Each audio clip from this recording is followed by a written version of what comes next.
राजस्थान में भारतीय जनता पार्टी अपनी सरकार बनाने में कामयाब रही है, लेकिन यह भी मानना होगा कि राजस्थान में इस बार विकास नहीं बल्कि हिंदुत्व कार्ड का जादू खूब चला है।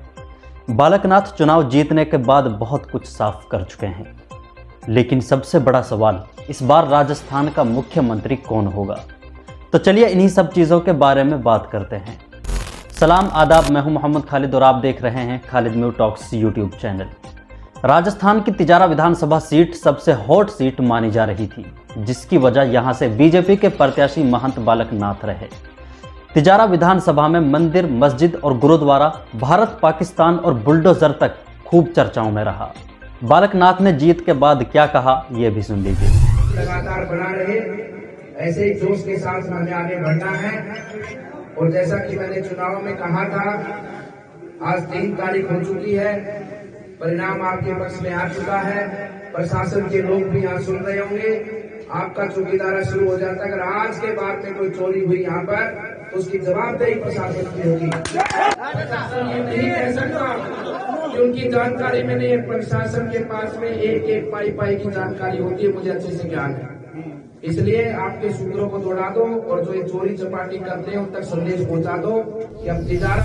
बालकनाथ और तमाम भाजपा के कार्यकर्ता जो बुलडोजर की बात करते हैं, वो भले ही स्पष्ट ना कह पाते हों, लेकिन ये साफ होता है कि वो मुसलमानों के घरों पर बुलडोजर चलाने की बातें करते हैं। ये याद रहे कि यह मुल्क एक डेमोक्रेटिक मुल्क है जो कानून के तहत चलता है। बालकनाथ के लिए 5 साल होंगे। इन 5 सालों में इलाके की हालत और यहाँ के माहौल को किस तरह बनाए रखते हैं, बहुत कुछ मैटर करेगा। और अगर किसी पर हुकूमत का जुल्म होगा तो लोग जुल्म के खिलाफ आवाज़ उठाना भी अच्छी तरह जानते हैं, और जुल्म के खिलाफ आवाज़ उठाना ये इस मुल्क के बाशिंदों के लिए उनका हक है। लेकिन बालकनाथ का कहना है कि बुलडोज़र के आने का मतलब ये है कि यहाँ किसी के साथ भी अन्याय करने वाले लोग बख्शे नहीं जाएंगे। बालकनाथ ने कहा कि तिजारा में लोग डर के साए में अपनी ज़िंदगी गुजारते हैं, शाम हो जाने के बाद वो अपने घरों से बाहर निकलने में डरते हैं। अब सुई चुराने वालों को भी कई बार सोचना पड़ेगा। आगे बालकनाथ ने कहा कि अपराध और अत्याचार करने वाले लोग तिजारा छोड़ दें तो अच्छा होगा। उम्मीद है बालकनाथ के इन अल्फाजों का मतलब सिर्फ क्रिमिनल्स और अपराधी ही होंगे, कोई समाज और कोई कम्युनिटी इसका मतलब नहीं होगा। वहीं इमरान खान ने अपनी हार कबूल करने के बाद बालकनाथ को जीत की बधाई दी और लोगों को एक पॉजिटिव मैसेज दिया। लेकिन इमरान खान ने लोगों से क्या अपील की, क्या मैसेज दिया, ये भी सुन लीजिए। तो मैं तो सभी कहता हूँ, बधाई देता हूँ बालकनाथ जी को। मैंने आज वहाँ भी दी बधाई, वहाँ हॉल में। हालांकि उनका बधाई स्वीकार करने का तरीका बड़ा अलग सा था। अपने समर्थकों से कहूँगा शांति बनाए रखें, जो जीते हैं उनको जश्न मनाने दो, अपने को शांति बरतनी है और सभी लोगों को साथ लेके चलना है। और मालिक ने मौका दिया तो सेवा दोबारा करेंगे, बिना बने बिना पद के जितनी सेवा कर सकता हूँ ऐसे ही लगा रहूंगा जैसे 5 सालों से अपने भाइयों के बीच में था। राजस्थान में इस बार जो चुनावी नतीजे सामने आए हैं, कांग्रेस सरकार ने उन नतीजों के बारे में कभी नहीं सोचा होगा और ना ही किसी को ऐसी उम्मीद थी। भले ही अशोक गहलोत ने राजस्थान के लोगों को अपने कार्यों और योजनाओं से इम्प्रेस करने की कोशिश की हो, लेकिन हिंदुत्व के कार्ड के सामने अशोक गहलोत का विकास और योजनाएं फीकी पड़ गई। इससे जाहिर है कि राजस्थान में कांग्रेस पार्टी और अशोक गहलोत अपनी हार की वजह जरूर ढूंढ रहे होंगे।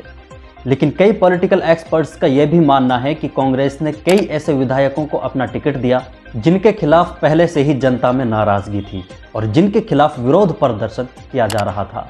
इसके बावजूद भी कांग्रेस ने कई ऐसे कैंडिडेट्स चुने। जिस तरह हम बात करें कामा विधानसभा सीट से, तो चुनाव से और टिकट मिलने से पहले ही कांग्रेस की कैंडिडेट जाहिदा खान के खिलाफ जयपुर और दिल्ली से लेकर इस इलाके में काफ़ी विरोध प्रदर्शन देखने को मिला।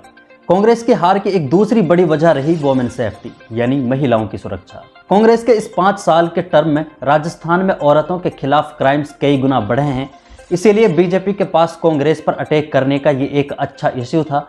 इसीलिए बीजेपी आम लोगों के बीच नारी सुरक्षा के इस नैरेटिव को सेट करने में कामयाब रही।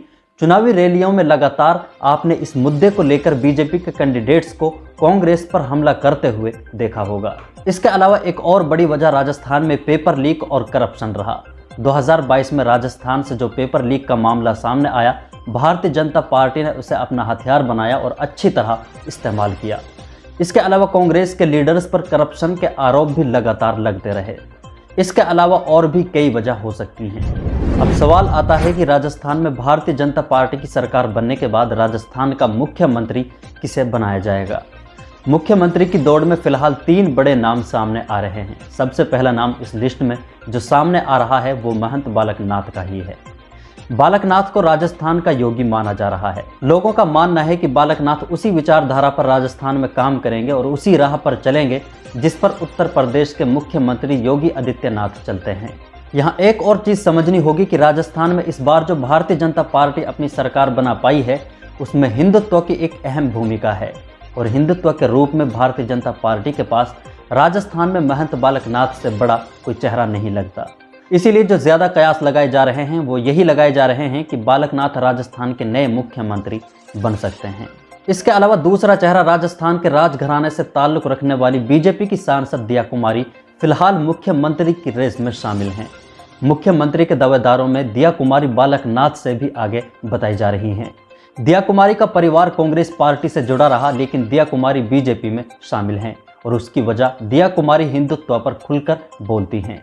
बालक नाथ ने जहां सिर्फ 4 या 5 हजार वोटों के आसपास जीत हासिल की, तो वहीं दूसरी तरफ विद्यानगर विधानसभा से दिया कुमारी ने 71,000 वोटों से एक बड़ी जीत हासिल की है। बालक नाथ जहां बीजेपी के सांसद हैं तो दिया कुमारी भी भारतीय जनता पार्टी की मौजूदा सांसद भी हैं। इसीलिए दिया कुमारी को मुख्यमंत्री पद की इस रेस में आगे माना जा रहा है। आपकी जानकारी के लिए बता दें कि दिया कुमारी भारतीय जनता पार्टी की वही लीडर हैं जिसने एक बार ताजमहल पर अपना दावा ठोक दिया था। दिया कुमारी ने कहा था कि मेरे पास कुछ ऐसे डॉक्यूमेंट्स मौजूद हैं जिससे ये साबित होता है कि ताजमहल हमारी जायदाद है।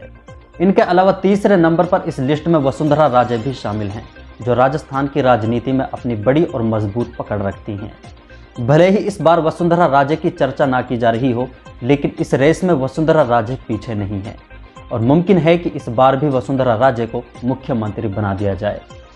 वसुंधरा राजे का बीजेपी के लिए राजस्थान में पॉजिटिव इम्पैक्ट होता है।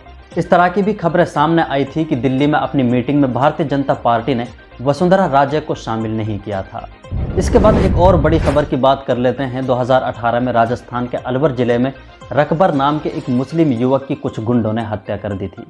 रकबर हत्याकांड के मुख्य आरोपी धर्मेंद्र यादव 2018 से ही जेल में है। फिलहाल जेल के अंदर से ही उनका एक वीडियो सामने आया है। प्रशासन जिसकी जांच में लगा हुआ है।